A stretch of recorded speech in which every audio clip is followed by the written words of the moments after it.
I guess. First of all, I remember the incident where I met Carson for the first time. It was in the South. I don't know what state it was. It was at a university.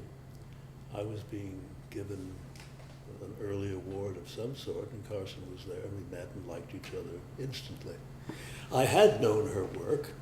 Of course, I had seen her play on Broadway. What year was that on Broadway? 1950. Yeah, I'd seen that, of course. And I think I'd seen the second one also, the title of which I cannot remember, The Square Root of Wonderful. Yes. And I can't remember how many of her books I had read. Several, probably three, by the time we met. And I was familiar with The Ballad of the Sad Cafe, and of course I had no thoughts of adapting it until I became a playwright. And I didn't become a playwright until 1958.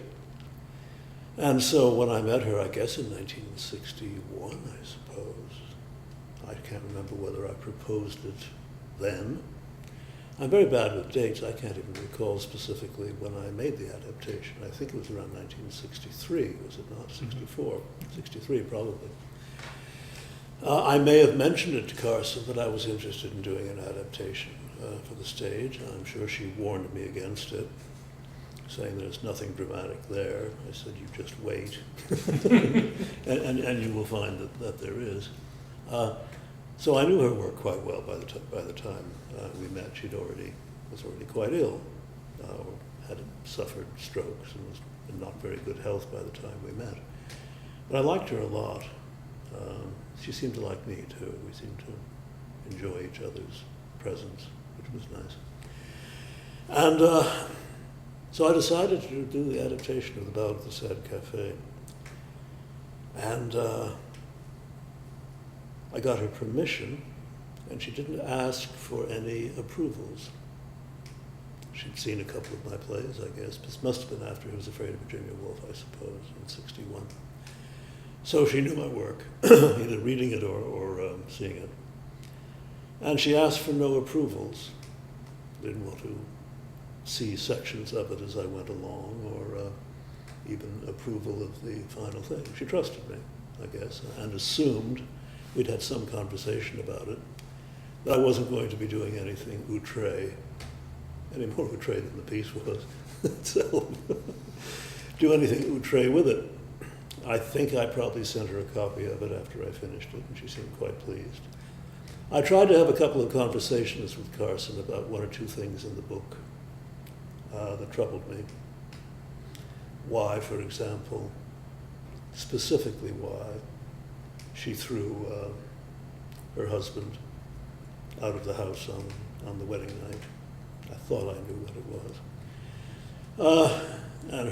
And the character's entire feeling about, Miss Amelia's feeling about sex.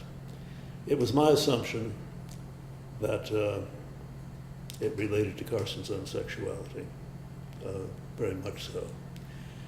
But Carson was curiously shy and almost childlike about not wanting to talk about her own sexuality as it related to Miss Amelia's sexuality. So I never got a straight answer. But I knew the answer, and I think I probably knew by not getting a straight answer that I knew what the answer was.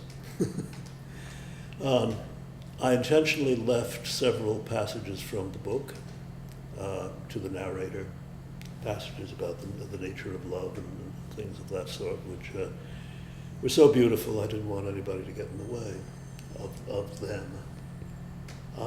I did something else that was interesting. Oh, this was very interesting. After the play opened on Broadway, I took Noel Coward to opening night. He didn't like it. I didn't think he would. It was a leavening force there. One of the critics, and this pleased me a lot, said that Albee didn't really do very much in this adaptation. All he did was take all the dialogue from the book and put it on stage. This amused me a lot, since, as you will recall, there is no dialogue at all in the book. So I guess I succeeded in my intention, which was to make a play as if Carson had written it. as if she had done all the dialogue, with whatever control I as a playwright exhibited. So I guess I succeeded in that. Carson seemed very happy. She went to opening night. She seemed very, very much happier than Nola was. She seemed very, very happy with it. And since she's a very practical lady, she liked the majority of the views, which were very, very favorable. She seemed a little less enthusiastic as the business declined. I think Carson probably had the thoughts that it would run for 3 years and then be made into a musical. I think that's probably what she had in the back of her